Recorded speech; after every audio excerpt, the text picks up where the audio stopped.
Welcome back. As we promised, we are going to shed more light on the national dialogue as its sessions are going to resume for the coming few days, and it's going to start today. Well, we are very much delighted to have with us via phone Dr. Nevine Nakhla, Professor of Business Administration and Management. A very good morning to you, Dr. Nevine. Hello? Hello? Hello? Dr. Nevine, can you hear me? It seems that we do have some technical difficulties regarding our phone with Dr. Nevine, but we are going to shed more light on the national dialogue as it was an initiative launched by President Abdel Fattah al-Sisi to gather all political factions to come together and to continue with having this dialogue for the best interest of the Egyptian citizen, for our future, for Egypt 2030, the new republic. All factions are gathered in one place for only achieving this goal, having a bright future for the coming generations. Well, I think we are back with Dr. Nevine Nakhla, Professor of Business Administration and Management. Dr. Nevine, can you hear me? Yes, I can hear you. Good morning to everyone. Good morning, dear. Well, first, before going into any details, you are always an added value to our programs. And would you please, I'd like to shed more light and to have your valuable input regarding our national dialogue. As I said in my intro, the sessions are going to resume for the coming few days. Let's first take a quick look at the most important topics which are going to be discussed, at least today, from the political axis. Yes, of course, the national dialogue is an example of Egypt building the map for the future and the roadmap to the new republic. Also, we saw that this comes within the framework of our beloved President Abdel Fattah al-Sisi assignment to the National Youth Conference a year ago, organized under the umbrella of the National Training Academy at the Egyptian Family Iftar. It conducted national dialogue in coordination with all stakeholders, like you were saying, about the priorities of national actions during the current stage. Mm. If you want to see during the first session, the opening of the first session of the national dialogue, His Excellency, he was talking to the political will and the Egyptians and how they are all seeking the welfare of our dear homeland and the desire to shape the future of our new republic. The national dialogue is a modern democratic way of assuring the democratic state seeking to set for our children and grandchildren, as his words, a roadmap for promising and bright future that benefits them. Also, we saw that during this dialogue, our Egyptian nation possessed the capabilities and potential, as he said, that provide us with multiple alternatives to find different pathways for progress in all areas. Amen to that. And to echo what you have said, Dr. Nevine, I'd like to focus, if you permit me, on our parties, our opposition. I mean, we do have a number of parties, but on the ground, their performance is very weak. And I think the national dialogue is an opportunity to strengthen this performance, to boost this performance, and to let them know that they can actively participate in our political life. If you agree with me on that. Not 100%, because I see that a lot of political parties are very strong on the ground, without saying names, so no one is upset from missing their names. Mm-hmm. No, I see that the political parties, some of them are really very active on the ground and really working with very strategic plans, and they have a lot in place and a lot of governance. I belong to one of the parties, so I know the kitchen inside. With a lot of governance, a lot of strategic plans, and a lot of preparations, and a lot of work on the ground. But the good thing is making the big political parties and the smaller and the different ideas and different people, different views, they all communicate together and work together and accept each other and accept the differences between each other. As we saw, the dialogue is talking not only politically, but economically and socially. Sure, it's going to have a lot of aspects, and there are sessions which are going to be totally dedicated to politics, to economy, to even social and culture.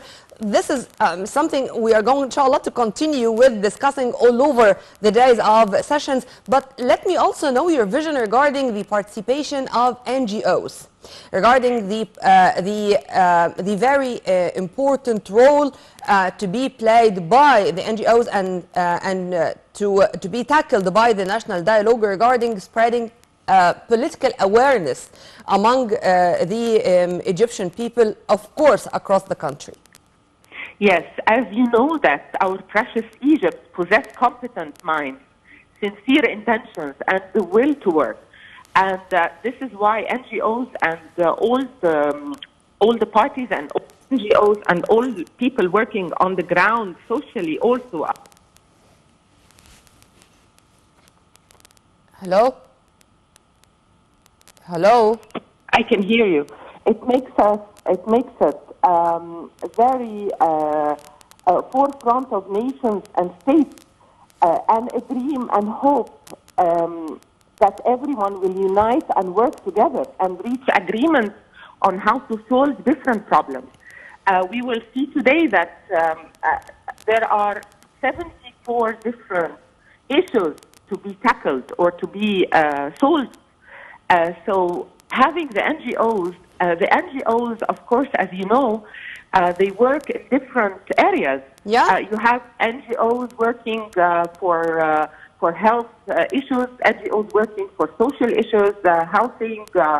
Different NGOs are working in different axes and pillars in service.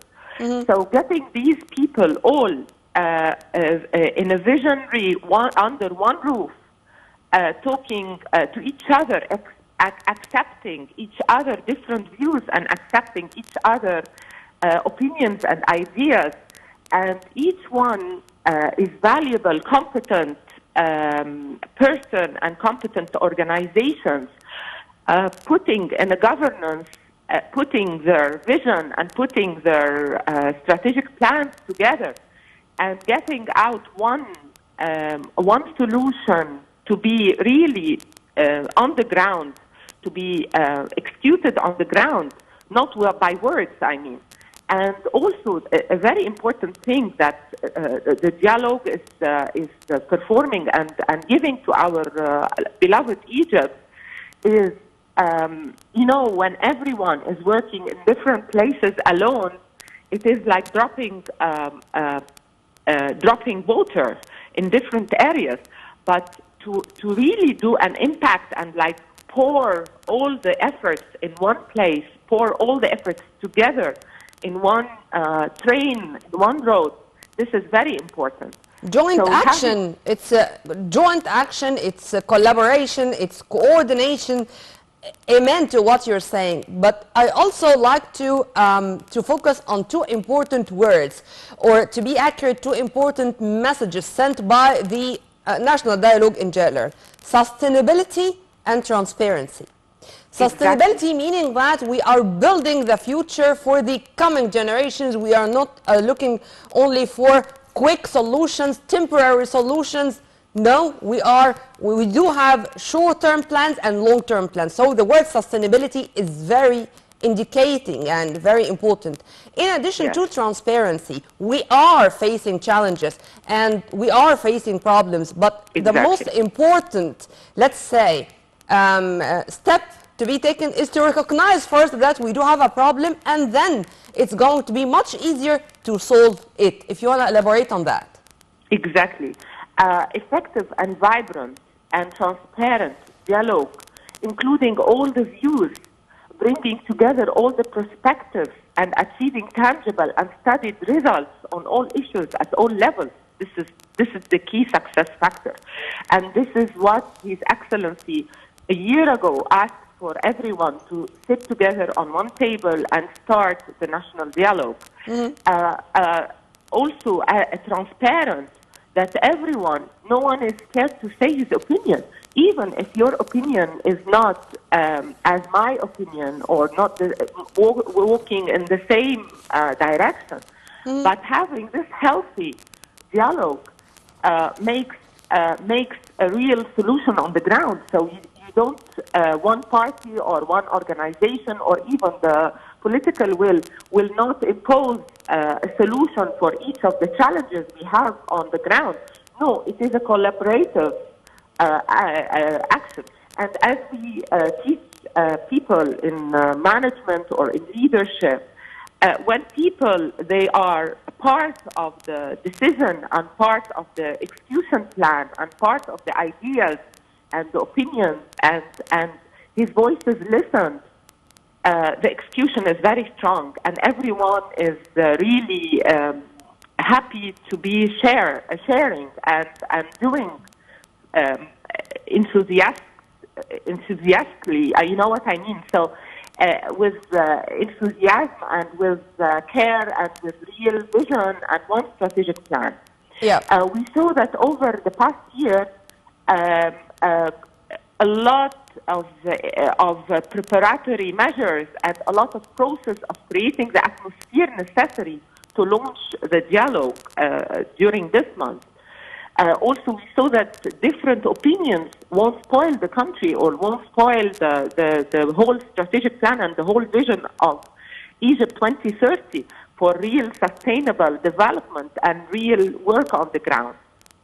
You know, what I felt when I was watching some of the sessions, as if I'm watching a brainstorming session, a big think tank, as if it's really there with representatives from all over Egypt to have each to have his or her input, of course, to have this wonderful harmony among all age categories. I mean, you would find His Excellency Amr Moussa, former, of course, former foreign minister and former general secretary of the UN, Arab League, our veteran diplomatic figure, in addition to many youth who are really honorable representatives from our political parties and political life.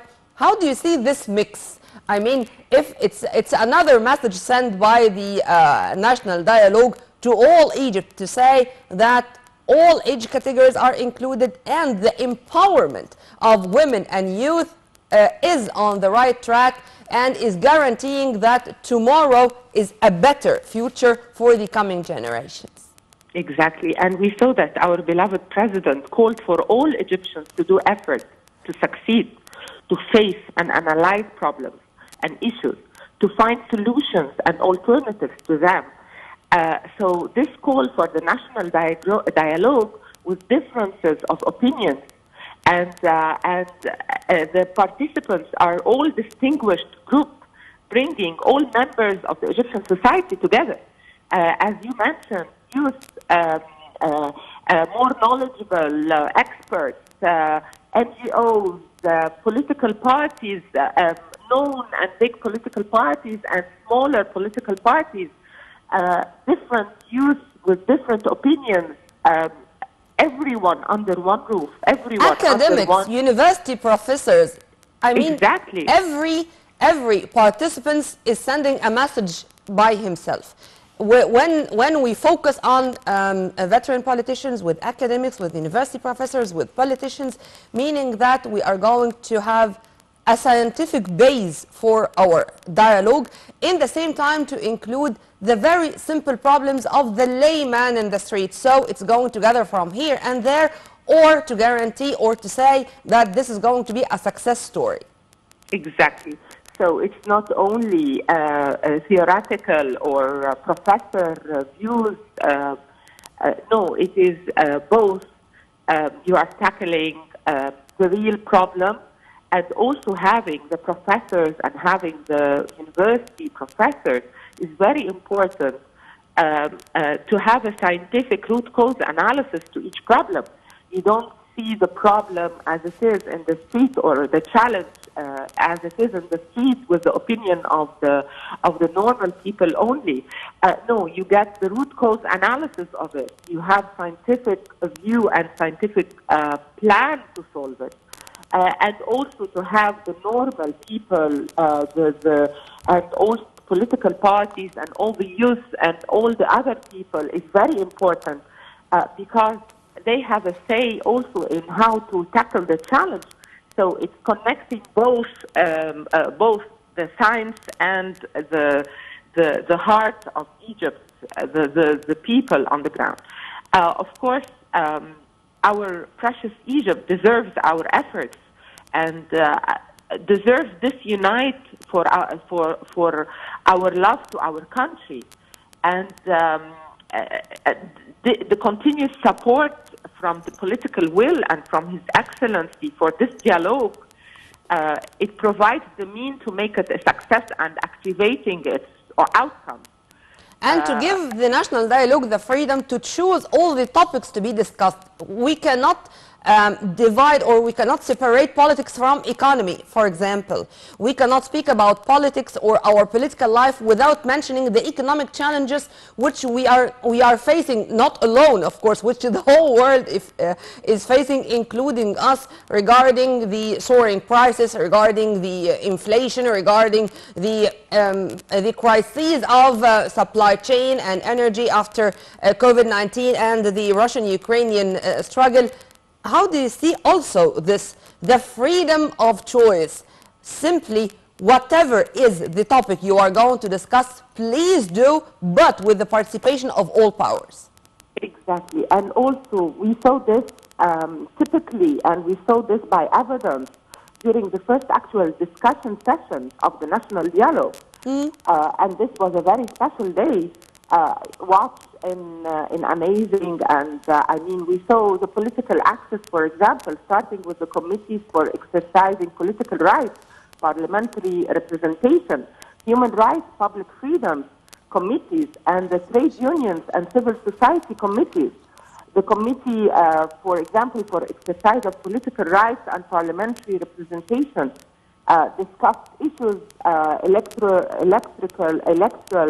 system under constitutional controls and law of the House of Representatives.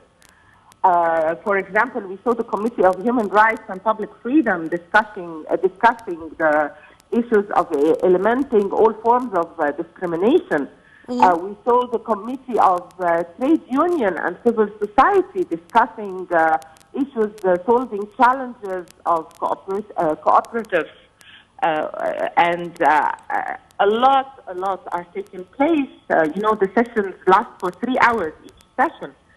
A lot taking place. The next stage, which is the discussion sessions, dedicated to each of the issues that will be discussed by the National Dialogue. So this is very important for Egypt, very important for the new government and the Vision 2030 of Egypt. That is very close. And discussing its agenda of talks, the sessions which are going to take place today. And we are still with our dear guest, Dr. Nevine Nakhla, Professor of Business Administration and Management. Dr. Nevine, we are very much delighted to continue our conversation with you, dear. Thank you. I'm delighted too. Thank you so much. Let's shed more light on the sessions of today. Today there are 4 sessions. The two sessions are going to be dedicated, of course, to the political track, to the electoral system of the House of Representatives. And the 3rd session is going to discuss eliminating all forms of discrimination as part of the Committee on Human Rights and Public Freedoms agenda. I'd like to focus on this 3rd session in specific, to eliminate all kinds of discrimination. I think it's a very important topic which we need to speak more, or to clarify more its importance.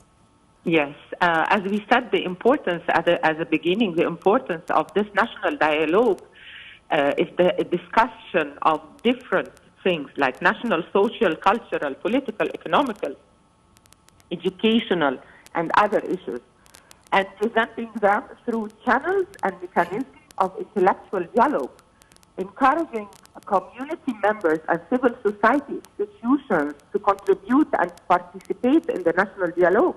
This is very significant, as we were saying before the break. Also contribute to the formulation of the correct vision based on moderation and acceptance to others.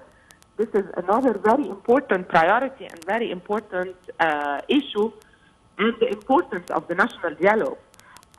Also, the priorities came to represent a new step added to a set of important steps within the framework of building an Egyptian model. So if you are talking about the third subject which will be discussed today, which is the discrimination, this is in one of the priorities of the national dialogue to set important steps and to put a framework of building an Egyptian model of how to treat and how to face any challenge of discrimination. And also having the national dialogue in itself is facing any challenge of discrimination, because everyone is invited under one roof.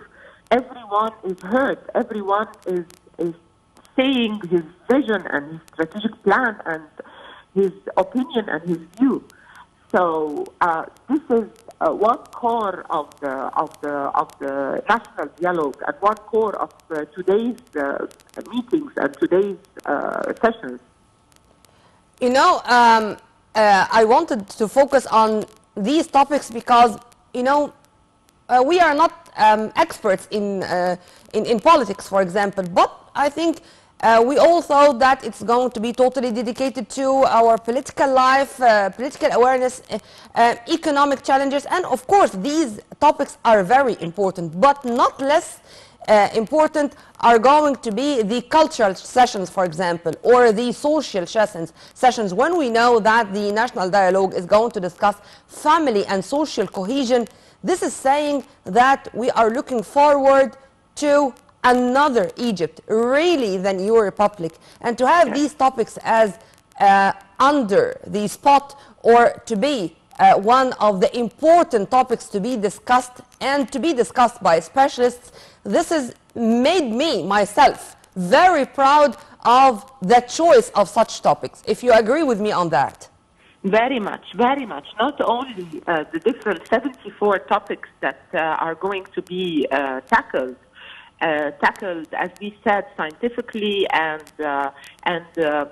from the social, the people, NGOs, and the people working on the ground, who they have the need assessment of each area in Egypt and each topic of the challenge. Broad and effective participation of the various political and trade union forces, civil society, public figures, experts, political parties, representatives of all segments of the Egyptian society participated under one roof, part of the state's plan to move steadily towards the new republic. This is a roadmap of how Egypt, the new republic, and how Egypt, with its political will, solves problems and solves challenges. We are examples to the whole world how we solve our challenges by everyone under the same roof with all the expertise of each one. I might be a professor, have an expertise in theoretical and a different expertise than a political party representative who has different expertise politically and socially and social work also differs from the expertise of a civil society representative who is working for 20, 30 years on solving the needs of people on the ground. Different than the public figures, different than the media view expertise. You are the media view and the media, the soft. Since you mentioned media, Dr. Nevine, the general coordinator of the National Dialogue, Mr. Diyar Ashwan, said that also foreign media are allowed to have their share and to transfer this experience to the whole world, to say that Egypt is that open to foreign media outlets and that we are very much open to the whole world, and we are abiding by the word we mentioned before, transparency. How do you see this decision? This is very important because the media is the soft cultural that can change the culture or change the view or really impact people in their houses, enter each house from the 110 million Egyptian population. So the media, to have their say and to hear them and to listen to their analysis and their expertise, this is very important as well. Also, not to exclude anyone on the table. No one is excluded, even the parties and even the media with different opinions and different views. They were invited and listened to and heard. So and not to forget about social media also, to take into consideration that now, whether we agree or no, it's part and parcel of our daily life. So to have live streams, to have special official pages on social accounts, this is also another side of the coin which they took care of. Exactly. Not to make anyone who has an opinion to say that I was not heard on all levels and on all, we are all one. Everyone is heard, everyone is invited to say their opinion, but in a governance, in a very respectable governance way, and in a strategic one view. I mean, at the end of the day, His Excellency is waiting for each of the challenges and each of the problems or the discussions that everyone spoke about and everyone in the National Dialogue said his opinion about, to have one root cause analysis, one definition of the real challenge, and one real way of solving this challenge or tackling this issue. Egyptian nation possessed the capabilities and potential that provided with multiple alternatives to find the pathways for progress in all areas.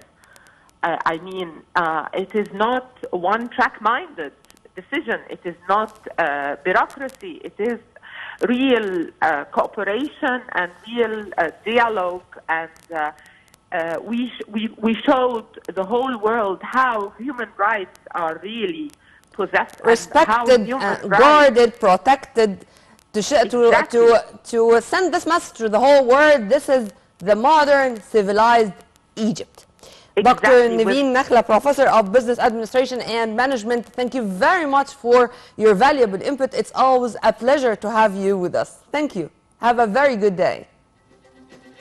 Right after the short break, we are going to return back with more, so stay tuned.